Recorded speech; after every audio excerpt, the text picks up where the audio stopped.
call it the color purpling of the black community.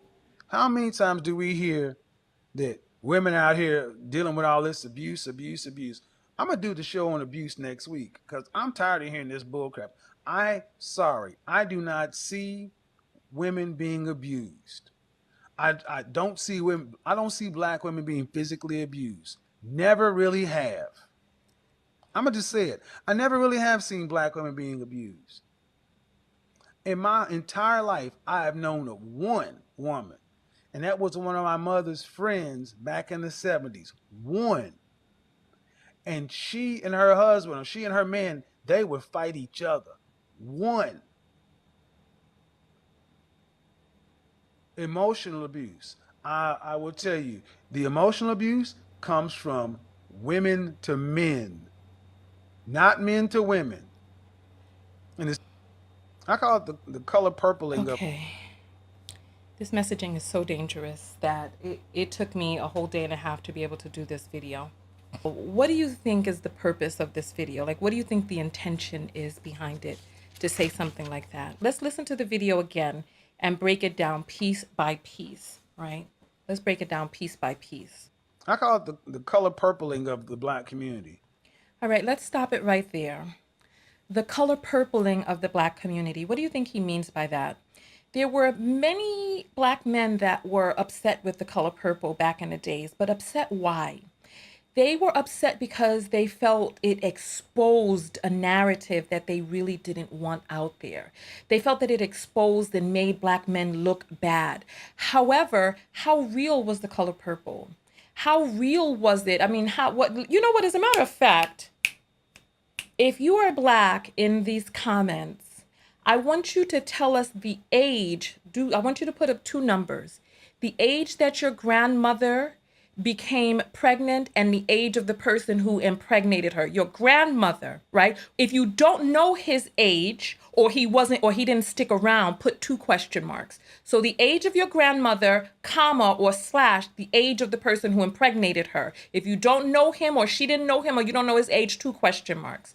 1624, 1630, 1519, grandmother 1320, 15 question, 15 question, 1320, 1420.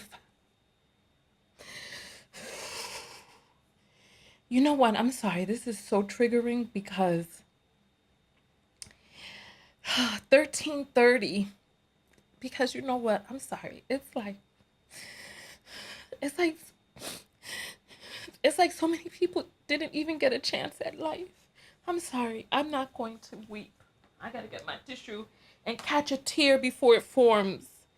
You know what? It's very telling. Okay. It's just that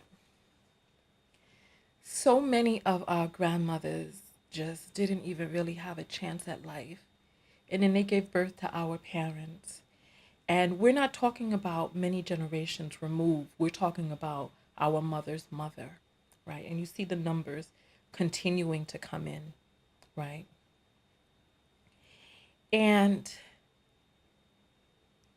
there's so many, when we talk about domestic violence and the age at which it's most prevalent, it's actually most prevalent with young women.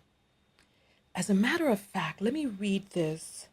So I'm going to read the caption that she put on the video. She says, and this is on the Black Femicide channel. She says, the CDC and National Intimate Partner and Sexual Violence states Black women are more likely to die at the hands of an abuser. Black women, I'm trying to move my thing with a mouse. Black women are more likely to die at the hands of an abuser. Black women experience domestic violence at exceedingly higher rates than other groups of women. Black women experience more severe forms of domestic violence once they were separated or divorced. Women between the ages of 18 and 24 were most likely to experience domestic violence, followed by teens between the ages of 11 and 17. I don't know if it's a little small for you all to be able to read, but I'm reading it out loud for you all. I'll try to make it a little bit bigger so that you can see. It's just that when I start moving these screens around, then I try to come back to them. Okay. So this age pattern was observed among Black women. In fact, they were more than 3 times likely to experience domestic violence under the age of 30 than Black women under the age of 40. Yes, their first response is often not to report it.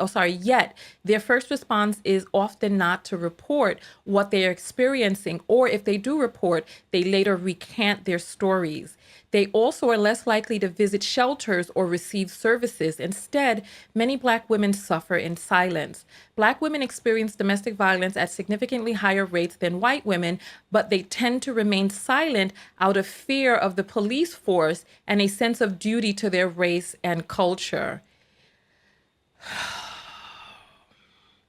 It says, if you are in immediate danger, call 911. For anonymous confidential help 24/7, please call the National Domestic Violence Hotline at 1-800, I'll highlight this for you, 1-800-799-7233-SAFE, or that's 1-800-787-3224.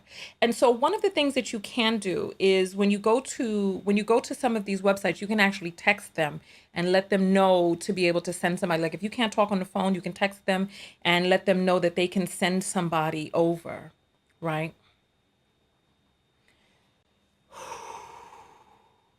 You know what? Give me a round of applause because this is a very difficult topic for me. This is a very difficult topic for me. So I'm really trying to work my way through this. And so it's triggering because I am an advocate for women. I'm an advocate for children, and it troubles me when people harm women or children. It really troubles me. I was reading this study that talked about the hundreds of pounds per square inch that a man's punch has and how it is exponentially more forceful than a woman's hit, right?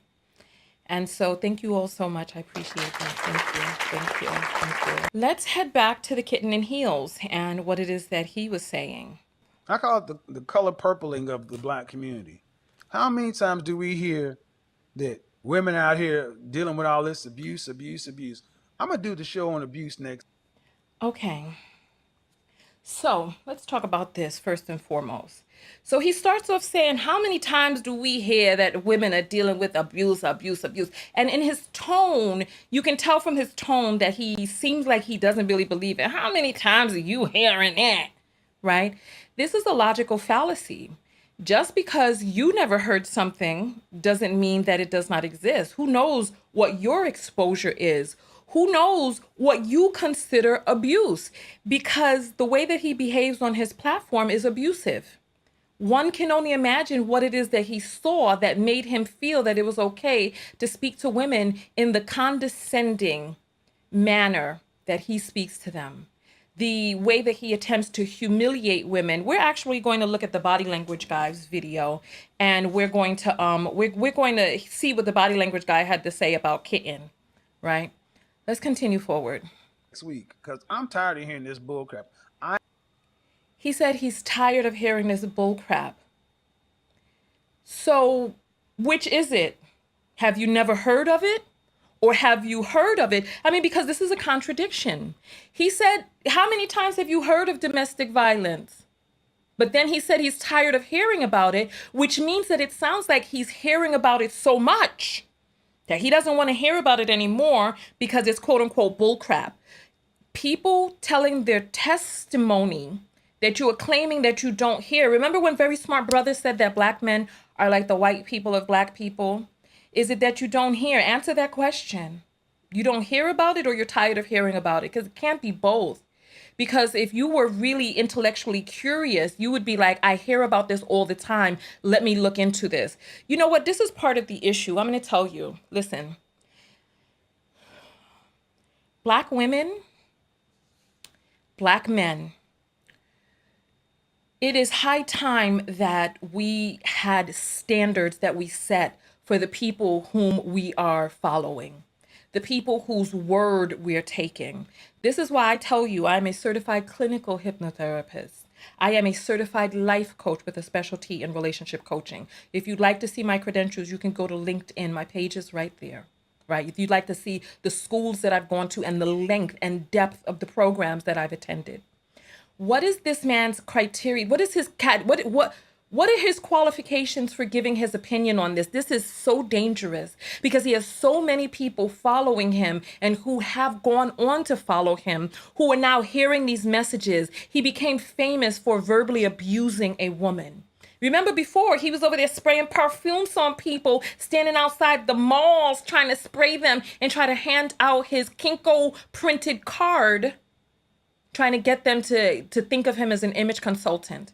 Where did he go even for his image consultancy qualifications? This is what I'm saying. It's like we have, this is why I tell you all, I get psychologically evaluated each and every year. I have a life coach currently. I am a life coach.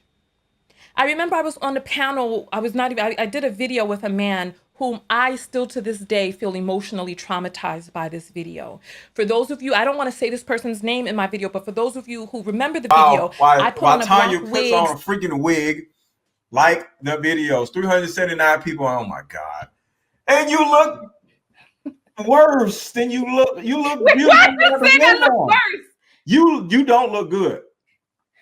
Stop. Big wheels keep on turning.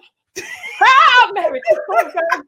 And I'm rolling on the river. Take that freaking thing off, Tonya. I left a good job in the city, working for the man every night and day. And I never lost 1 minute of sleep. Worried about the way things might have been.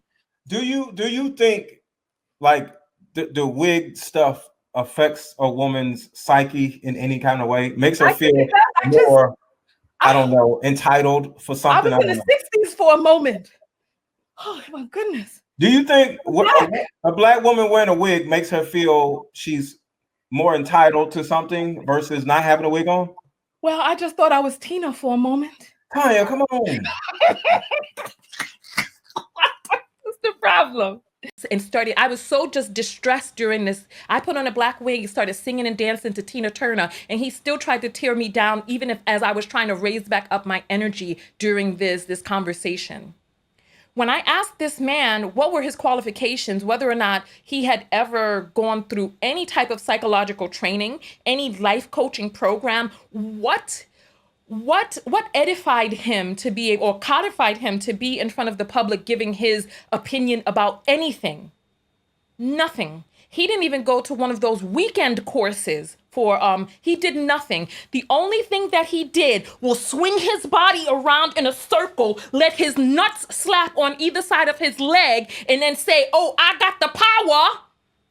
I got the power," and then came out and decided to start giving women advice. And I don't know how many women have ever asked of him, what are your qualifications to be able to sit here and give us advice? This is part of the reason that I left Clubhouse, because there were so many people up on stage being edified by the fact that they were on stage and had an audience, that they were just talking tripe. They were talking nonsense. Nonsense. And it's like, how often, it's like you all had Derek Jackson, some 21-year-old man who had his wife hidden in the background, maybe because she's over there sword fighting with a plunger and a battle bonnet, thinking about slaying his oral sex demons, that they're going to some church Prophesy, Papa, to have sprayed out of people's punani. So he was out here 21 years old giving people everlasting life advice to women twice his age who had been married before he was born. And we over here, oh, he a big fine hunk. He's a big fine hunk. When all he did himself was twirl his sack around in a circle, hitting left and right. Oh, my nuts gave me the energy. They gave me the knowledge. Now that's all it takes. Go to the gym, pump some iron, put some Noxzema on your doggone face to smooth it out a little bit. Sit up in a car, rolling around. No verification of nothing that exists in your life, and come out and start giving people advice. So now we have this man here who has made enough money from effery YouTube videos to be able to order some suits that look cute on him, of course, because remember, this is cheerleader Fred, who was into fashion from his younger days, from when he had the little flat top and the high waist dad jeans, talking about give you GLY, you ain't got no alibi. Oh. So now he got his little suits up here. That was so New York. Suits up here. So now he has his suits up here sitting on the internet. And because we associate suits with business, we associate this person with being a businessman. And I'm going to tell you,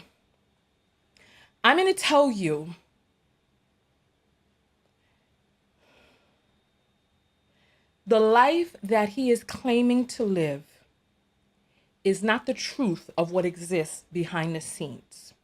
But you all are listening to advice from a person who couldn't and wouldn't take his own advice, who is living a life where he is not handling his own responsibilities, whose daughter is so daddy deprived that she would be akin to those daddy deprived daughters that call in to the show hoping to be rated. Oh, look at that. What is a pun? Berated and be rated, to be berated by him. All right. So let's continue to go on. Listen, is there somebody in here that needs to be invited to the block party? Let me know, because I see some people writing some stuff. Let me know, because this ain't the broadcast for it, baby. This ain't the broadcast for it. Let's continue. All right. Let's finish. Let's go forward. Sorry, I do not see women being abused. When are you supposed to see it? Let me ask you all a question. Let me bring the chat back up. I do not see women. And you heard him stutter when he said it. I'm sorry. I don't see women being abused. For all of you in the comments area who you outside has seen a woman being assaulted outside by her domestic partner, husband, boyfriend, or some sort of man, if you have seen it, I want you to put up the number 3. If you have seen it yourself, just you, a random person on the internet, if you have seen it, go ahead and put up the number 3, right? Okay. Let's continue. There's a 20-second delay, so I'm going to wait for it to come through, right? I'm looking for, I don't always see it, but see the after effects. Okay. Cheryl is saying, when I got my behind beat, no one was there. Damascus puts up a 3. Okay, so now the delay has come through. All of these 3s. Hundreds of people. There's 1,000 people on YouTube, 270 on Facebook. Go ahead and thumbs up this video. Share it, tag a person who needs to hear this, because I want us all to be a part of the conversation. We are live right now, and the benefit of being live is you get to be a part of the show. Look, the numbers are still coming through. All of these people, all of you, what's side of my point? All of you have seen it outside. All of you that are putting up the 3s, you've seen it outside. But Kitten hasn't. Kitten hasn't seen it. And I'm going to be honest with you. I personally have never seen it either. I haven't seen it myself, not outside. I know my brother has seen it, and my brother has even, I've heard stories from men who have attempted to jump in, and then the women start fighting him for fighting the man. I've heard that story about 3 times. I personally have never seen it, and I'm glad. You know what? As a matter of fact, I saw a man verbally assaulting a woman on the bus. I've never seen physical assault. But because I've never seen it means that it doesn't exist. Let's read the statistics. All right, so here are the stats. You can search Black women and domestic violence to be able to see Black women and domestic violence. The statistics on domestic violence in the United States are disturbing. 1 in 3 women and 1 in 10 men will experience domestic violence in their lifetime. Each year, domestic violence estimated to affect 10 million people in the United States. Yet for Black women, the numbers are even more stark. More than 40% of Black women will experience domestic violence in their lifetime, according to the Institute of Women's Policy researches status of Black women in the United States. In comparison, 31% of all women will experience domestic violence. A report from the National Center for Victims of Crimes found that 53.8% of Black women had experienced psychological abuse, while 41% of Black women had experienced physical abuse. More disturbingly, Black women are 2.5 times more likely to be murdered by men than white women. 2.5 times more likely to be murdered. Listen to what it is that we're saying. 2.5 times more likely to be murdered. In the overwhelming majority of these cases, 92%, the person, and you know what, this has come from the blackburncenter.org. This is where this information has come from, blackburncenter.org. I actually called them and spoke with some people on the hotline, and I spoke with a very nice supervisor today who directed me on where I can get the most up-to-date information, and this right here is up-to-date. They are advocates for women. They're located in Philadelphia. If you need assistance in Philadelphia, contact the blackburncenter.org. They have a 24-hour hotline, and all you have to do is Google them, all right? So here we go. The person, okay, in the overwhelming majority of cases, 92%, the person who killed them knew their victim. 56% of these homicides were committed by a current or former intimate partner. Nearly all, 92% of these killings were intraracial, which means that they were committed by a Black man against a Black woman. With statistics like these, the Black Women's Health Project determined that domestic violence is the #1 health issue facing Black women.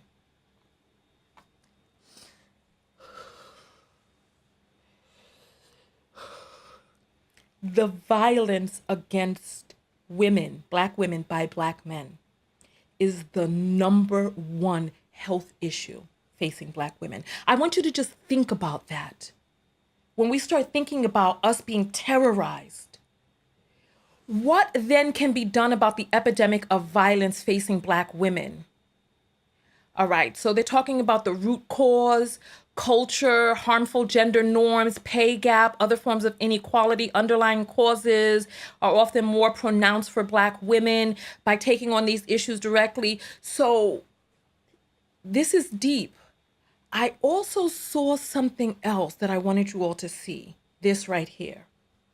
Now, according to Nyla says that every 6 hours, a Black woman is murdered. I couldn't find those stats. So Nyla, I need you to send me those statistics, please, because these stats are outdated. This is 2015, right? As of 2015, let me make this a little bit larger for you all. So I want you all to take a look at this, right? We're going to read this article because I think that this is so important. Right? Salon did an article. I want you all to see the date, 2015. As of 2015, right? Listen.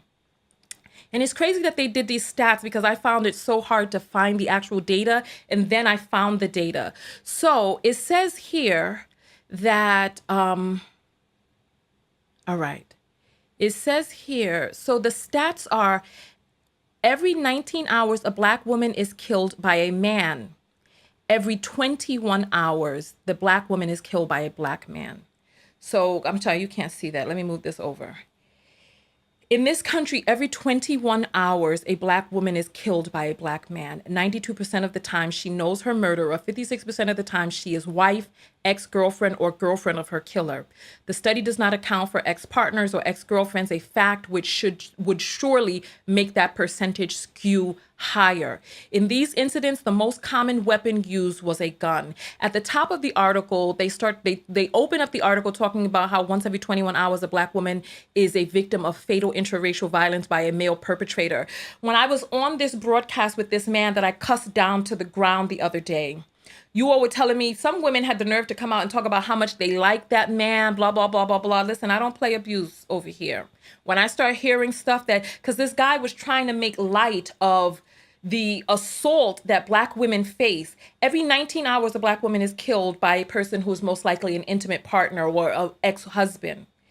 Every 21 of those hours, so between 19 and 21. So very few men of other races kill Black women. The majority of murders, the number one issue, as we saw, the number one threat for Black women, health crisis, right? Black Americans make up 14% of the population, and yet of those 1,600 murders, 453 or 28% were Black women. We've got to do better than this. We've got to do better. And then we have this man sitting up here, chatting his mess.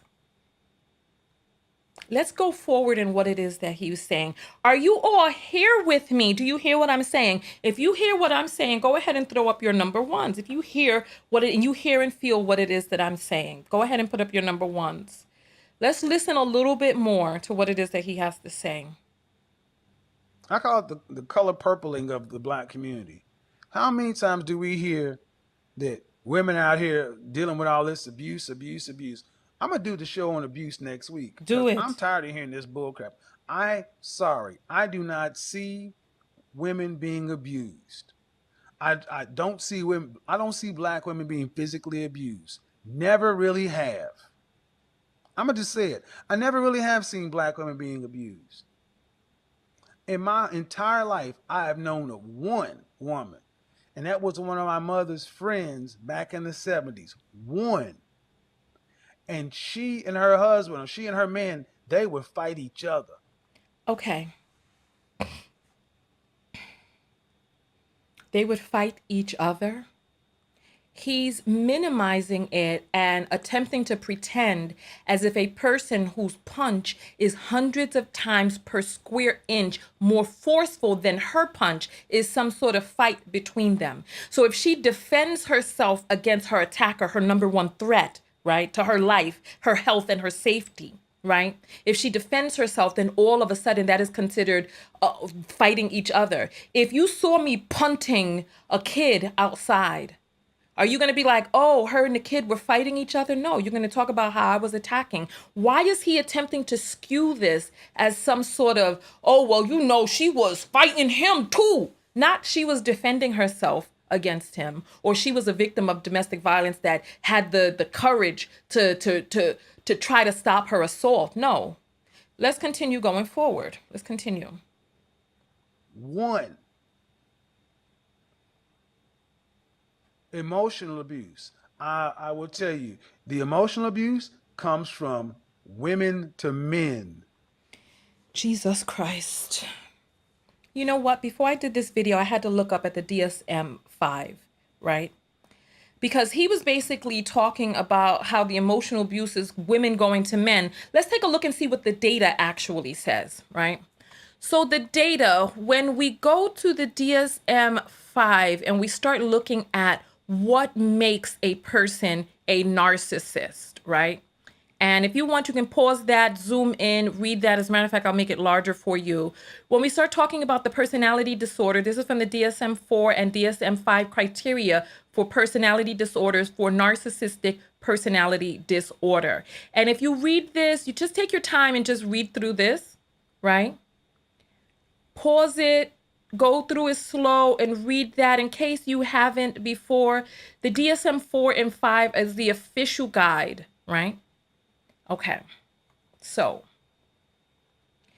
when we start talking about which gender is doing what exactly, let's look at the statistics of what it is that exists out here in the public, right? This is also from the DSM. You see, when I come out and I'm bringing you data, I show you where you can research the data as well. Ask him where he's researching this data that Black women are not really suffering from domestic violence. Where is his data coming from? This is grotesquely irresponsible. It is negligent. It is flagrant. It is foul. Let's look at this. Let's take a look and see. All right. So when it comes to narcissistic personality disorder, and we look at, so let's jump over to this first. Let's jump here and take a look at what is it that we are trying to see here? Okay. When it comes to narcissistic personality disorder, so we looked at this already. Let's look at this data right here. Let's look at this data. You see where the highlight is up here? All right, I want you to read this with me, okay? All right. All right. NPD, all right. All right, 7.7% greater in men, 4.8% in women. A high prevalence of NPD was found among Black men and women and Hispanic women, right? So when we start talking about narcissistic personality disorder, it skews in our community. And why? Go back to the Blackburn Center and read the data on why it exists and how racism and misogynoir. Do you see the misogynoir? You could read about misogynoir and those sorts of things on the Blackburn Center. Just Google. You saw the title of the thing, Black Women and Domestic Violence. Okay. Let's start looking at the data for how this shows up, right? Grandiose sense of self-importance, 4.8% in females, 4.1% in men. Preoccupied with fantasies, 1% women, 1.4% men. Believes he or she is special/unique, 1.9% women, 2.8% men. Requires excessive admiration. So these are of the people with narcissistic personality disorder, right? Reading the characteristics that they experience. So of those who have narcissistic personality disorder, this is the percentage of women, this is the percentage of men, or how it shows up, right? You see down here, let me show you the key. The keys are percentages are weighted values. P-values are adjusted for multiple testing using the Benjamin-Hochberg procedure. And P-values in bold are statistically significant, okay? So let's continue, right? Let's continue. If you all are with me, throw some claps up on the screen because I want to see if you're following along with me, because I know reading data can be very boring. But if you're still with me, throw some claps up so that I know that I'm just not droning on and you all are hearing what I'm saying, right? So here we go. Sense of entitlement, 4% for the women, 6.8% for the men. So we're talking about almost twice the sense of entitlement. Interpersonally exploitative, 2.1% for the women, 3.4% for the men. Lack of empathy. I want you all to see this. Lack of empathy. What is the number for women? What is the number for men? 4.6% for the women, 9%. Double, about double. Lack of empathy. We're talking about empathizing with a person's plight, being able to feel their. So when we say that Black men are the white men, are the white people of the Black community, this is what we're talking about. The inability to be able to put yourself in another person's shoes and feel what it is that they're going through, empathize with them, to even sympathize with them, right? Being envious. Women came in higher, 4%. And then 3.2% for men. And this is as it relates to NPD, narcissistic personality disorder. Arrogant, haughty behaviors and attitudes. It was equal, 0.9 and 0.9 for men and women. The diagnosis, 4.8% women, 7.7% men. Listen. This is the data that exists out there. When people start speaking their stuff, what is he talking about? Where is he getting this information from that it's not really happening out there? Let's continue and listen to his video a little bit more, and then break down the last parts of it. Oh, I can't find my cursor. All right, I just found it. Okay, let's get this. Let's continue forward. Not men to women. And it's, I call it the color so you heard purpling that, of the Black right? community. You heard that. So when he starts talking about emotional abuse, he's trying to set the stage for us to believe that it's really the poor men are the ones that are being, first of all, domestic violence doesn't really exist against Black women, but it's the emotional abuse that men are facing. When the data shows us that not only are men more likely, here, let's turn the volume on because I want to hear that last part again. Known of one woman, and that was one of my mother's friends back in the 70s. One. And she and her husband, or she and her man, they would fight each other. One. Listen, here comes the emotional part. Emotional abuse. I will tell you, the emotional abuse comes from women to men. Really? Not men to women. How many of you believe that? And why is he setting this up this way? Who do you think his targeted audience is? He is giving carte blanche. He is giving carte blanche for men to go out there and be like, look, this doesn't really exist. Shelters overflow. They can't find enough housing. I remember when I interviewed I interviewed a shelter and domestic violence hotline in Nevada. They couldn't even take any more women and children because they were overflowed with women. It was so prevalent that women were being beat. And we're talking about the vast majority of women who are being beat don't even report it. But the ones who do report it, the number of houses and spacing in one state alone was overflowed. It was overflowed, right? Let's hear a little bit more. And it's, I call it the color purple. Okay, so it's just going on and on and on, over and over and over again, where he is just talking and he's not providing any context. I imagine that his targeted audience are the people who salivate, the people who feel, the crazy part about this. So there's this book called Why Does He Do That by Lundy Barcroft. As a matter of fact, I want you all to get that. Why does he do that, Barcroft? Let me see. I want you all to be able to get the book. Let me get this is the book right here. It's called Why Does He Do That? It is by Lundy Bancroft. That's his name, Lundy Bancroft. This book is so profound because you will learn why children who are in the home of mothers who are being assaulted, why they side with the father and also start assaulting the mother themselves. Because they too are convinced.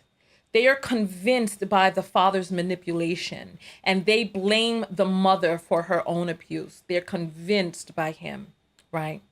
And so I can imagine that a person who is saying stuff like Kevin Samuels, that he has become identified with the abuser so that he feels justified in cursing a woman out, calling her all types of B's and all of these names and putting up slapping sounds. You know what? We're going to play a clip from Kevin Samuels where he is encouraging domestic violence. We're going to come back after this commercial break and we're going to talk with the studio audience. Are you tired of missing Tonya TKO's live videos? Arriving late when the video is well underway or about to end? Are you fatigued of only seeing a live video randomly while perusing YouTube and Facebook? Or worse, randomly unsubscribed? Well, now you can get a text notification whenever I go live. No longer are we dependent on the algorithm of these fickle platforms. For just $1.99 a month US and Canada or $4.99 a month international, you get a personalized text message 15 minutes before each live show. Now you can show up early with the Text Squad, meet other people from all over the world, and get invited to secret broadcasts off platform. Most importantly, support your favorite independent creator. Go to TonyaTKO.com and click on text. Join the TKO Text Squad today. For just $1.99 a month US and Canada or $22 a year if you pay in advance, $4.99 a month international, $50 a year if you pay in advance, you'll never again be tardy to the party. I'll see you on the next broadcast. TonyaTKO.com/